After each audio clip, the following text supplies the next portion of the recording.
For today's cemetery stroll, I'm in Kissimmee, Florida at Shingle Creek Cemetery. That flag is looking really rough. This sign establishes that Shingle Creek began as a frontier community in 1860. Over the next 5 years, the church and the cemetery are established.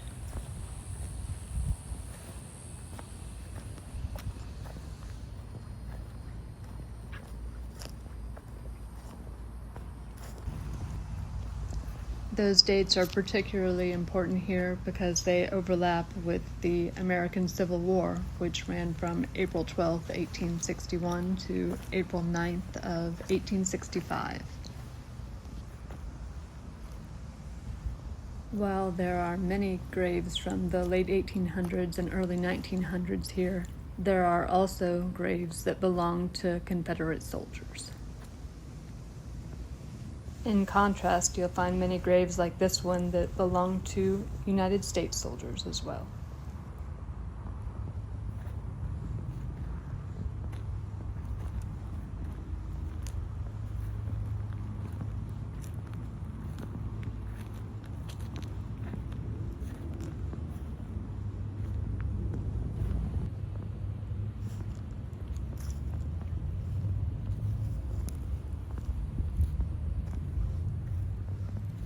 Coming up to the first of the Confederate graves was really strange. The small Confederate flags make it easy to spot the graves, but it's really weird for me to see the Confederate flag everywhere. The small Confederate flags make it easy to spot the graves, but it's really weird for me to see the Confederate flag everywhere.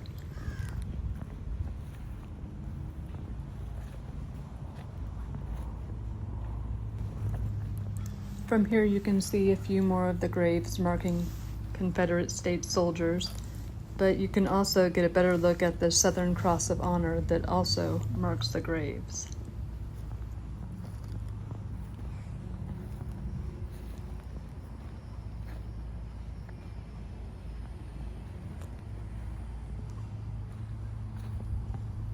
It was a medal that could only be bestowed by the Daughters of the Confederacy.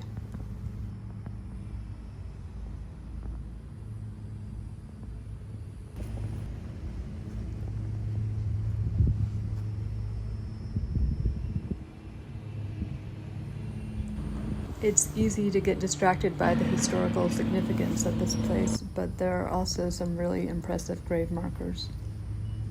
I love these old finger pointing to the sky designs to suggest that a soul's going up toward heaven.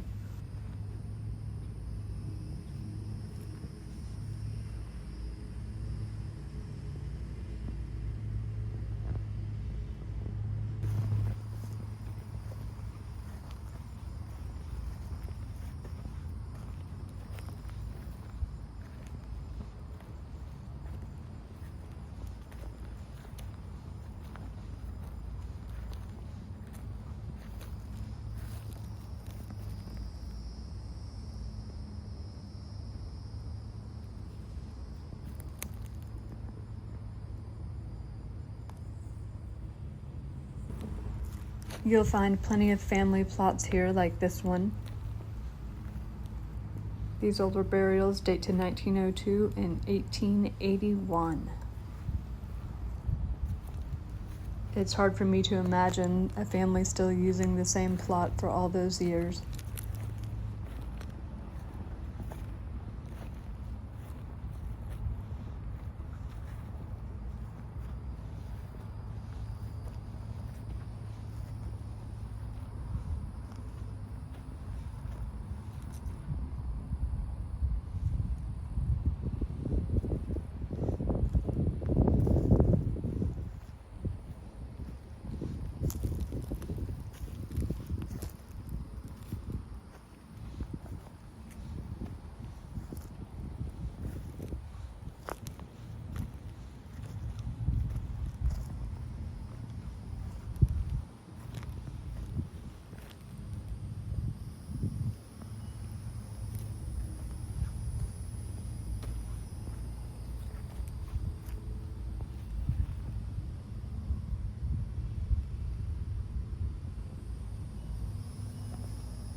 I'm not really sure what's going on with this grave slab here. The bottom couple feet of stone have either been broken or removed. There's about a foot of empty space under the slab. Weird.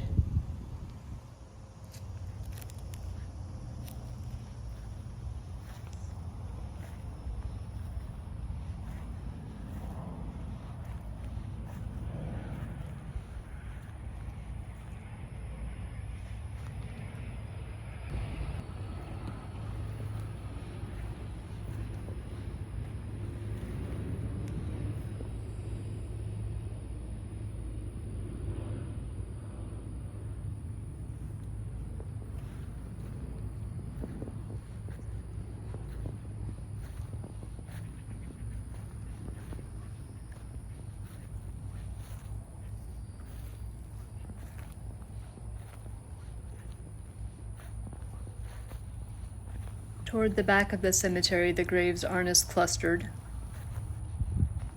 You do have to walk a bit to make sure you see all of the different gravestones.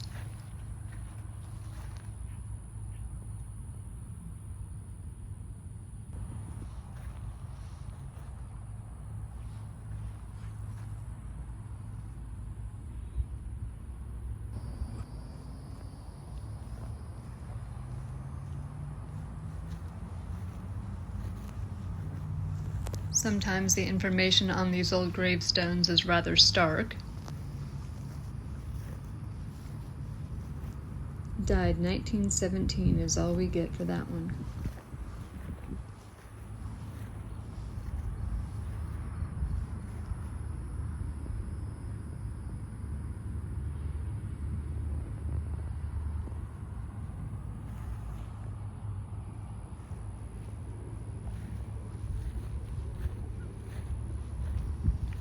Sometimes I'll find these overgrown areas in cemeteries, but you also tend to see that there's a marker saying that the area should not be mowed. If there was one here, I couldn't make it out.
It's hard not to think about the people that actually etched these early gravestones by hand.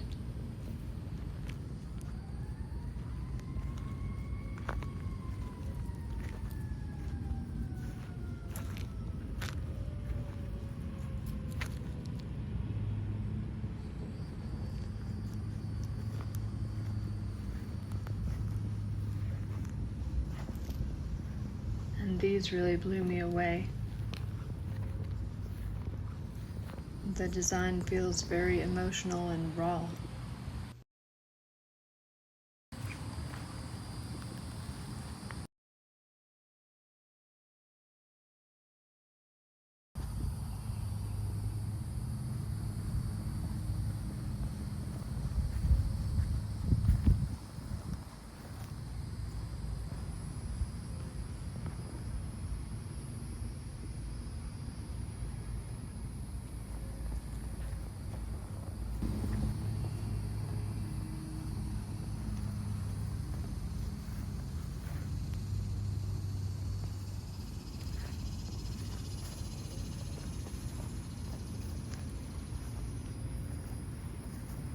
And then we come back to history. There are many veterans' graves marked with the White Cross signifying service in World War I or World War II. And they're juxtaposed against the graves of the Confederate soldiers of America. These are the kind of stories you'll find in America's oldest cemeteries.